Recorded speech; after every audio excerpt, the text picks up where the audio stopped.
Hi friends, ఎలా ఉన్నారు మీరంతా? ఐ హోప్ మీ అందరూ బాగానే ఉంటారు, బాగానే ఉండాలని కోరుకుంటున్నాను. సో గైస్, ఈరోజు 23వ తారీఖు 12 నెల 2024. ఫస్ట్ మనం కువైట్ విషయానికి వెళ్దాం. కువైట్ విషయానికి వెళ్తే కువైట్లో ఇండియా మరియు కువైట్ల మధ్య ప్రతిష్టాత్మక ఒప్పందాలు జరిగాయి. కువైత్ అమీర్ గారు నరేంద్ర మోడీ గారికి వివిధ బహుమతులతో సత్కరించారు. నెక్స్ట్, కువైట్ అండ్ ఇండియాల మధ్య డిఫెన్స్ కానీ, కల్చరల్ కానీ, స్పోర్ట్స్ సెక్టర్లో ఒప్పందాలు జరిగాయి.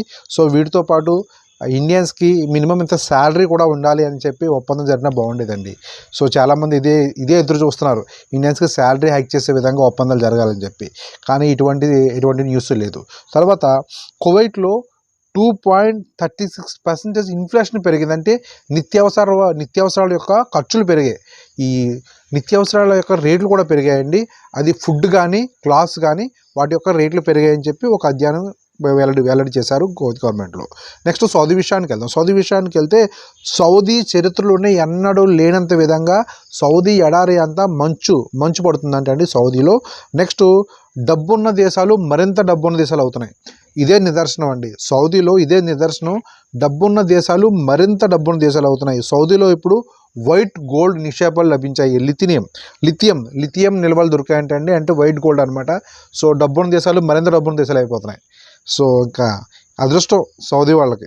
సో నెక్స్ట్, మక్కాలో 8 మంది యామాని వాళ్ళని అరెస్ట్ చేశారండి. కారణం ఏంటంటే వీళ్ళు బెగ్గింగ్ చేస్తూ మహిళల్ని హెరాస్మెంట్ చేస్తున్నారు.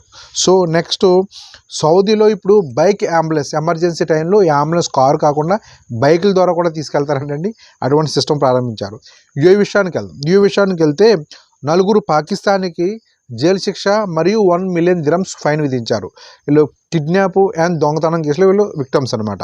నెక్స్ట్, బిగ్ టికెట్ డ్రాలో 1 మిలియన్ దిరమ్స్ గెలుచుకున్నారు ఒక సెక్యూరిటీ గార్డ్ ఫ్యామిలీ వాళ్ళు. 1 million dirhams big ticket draw అనమాట. నెక్స్ట్, 5 దిరమ్స్లో కూడా మీరు ఇప్పుడు రాఫెల్ డ్రాలో పాల్గొచ్చండి.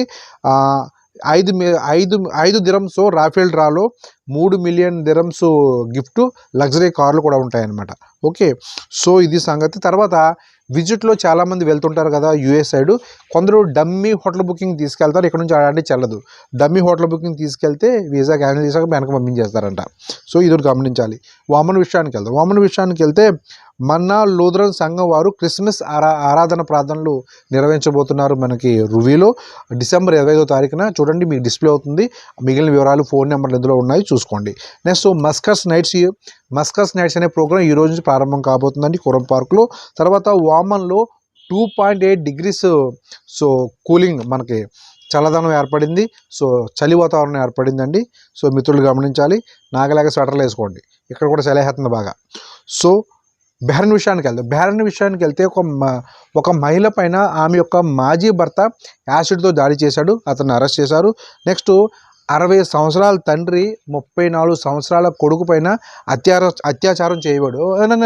కాదు, అత్యాయత్నం చేయబడి. అత్యాచారం అంటే అది వేరే అయిపోతుంది, మీరు క్షమించాలి. అత్యాయత్నం కత్తితోటి కసకని పొడిచేయబడి అనమాట, కానీ పొడలేదు, లక్కీగా తప్పించుకున్నాడు అతను. సో అత్యాచారం కాదు, అత్యాయత్నం. ఓకే, తర్వాత విజిట్ వీజా వర్క్ వీజాగా కూడా మారుతుంది బెహ్రెన్లో. అదే సేమ్ స్పాన్సర్ దగ్గర అయితే వీని కొన్ని ఫీజులు పెంచారండి. విజిట్ వీజా వర్క్ వీజా మారడానికి ఫీజులు పెంచారు. సో ఫ్యామిలీ వీజా కూడా వర్క్ వీజాగా మారుతుంది బెహ్రెన్లో. ఫీజులు వాటి వివరాలు రేపటి వీడియోలో తెలియజేస్తాను. ఖతర్ విషయానికి వెళ్ళి ఖతర్ రెడ్ క్రాస్ సొసైటీ వారు శ్రీలంకలో ఉన్న మారుమూల ప్రాంతాలు కూడా వెళ్ళి వాళ్ళకి నిత్యావసర వస్తువులు కూడా అందజేస్తున్నారండి. ఖతర్ రెడ్ క్రాస్ సొసైటీ మొత్తం ప్రపంచం అందరికీ హెల్ప్ చేస్తూ ఉంటుంది అనమాట. సో నెక్స్ట్, ఇంకో విషయం అంటే నేషనల్ డే, మొన్న ఖతర్లో నేషనల్ డే జరిగింది కదా. ఈ నేషనల్ డే సెలవుల్లో సో చాలామంది ఖతారీస్ పిచ్చి వేషాలు వేసి ఇష్టాసరంగా కార్లు నడిపి యాక్సిడెంట్లు వేసేసుకొని ప్రైమరీ హెల్త్ కేర్లో ఖతర్ నేషనల్ డే తర్వాత 6,873 మంది పేషెంట్లు జాయిన్.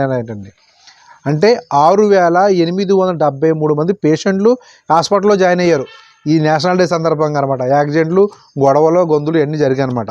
సో ఇదండి మనకి న్యూస్ సంగతి. మనం నెక్స్ట్ వీడియోలో మళ్ళీ కలుద్దాం. అంతవరకు బాయ్.